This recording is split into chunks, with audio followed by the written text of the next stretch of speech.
নমস্কার সকলকে। আমি ঠাকুরের লাগিয়া কয়েকটা জিনিস অর্ডার করছিলাম, তো সেটাই তোমাকে লগে চলো আজকে শেয়ার কইরা নি।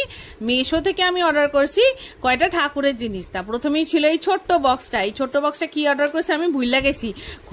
খোলনের সময় মনে পড়ছে যে এখানে আমি একটা ঠাকুরের ঘট অর্ডার করেছিলাম। সেই ঘরটা না আমার কাছে খুব ছোট এসছে, ভেবেছিলাম লক্ষ্মীর ঘট পাতবো, সেই ঘর একখান অর্ডার করেছিলাম, কিন্তু ঘরটা খুবই সাইজে ছোট, ইলিগা আমি ঘরটিরে রিটার্ন করছি আর এখন বড় ঘট কিনু।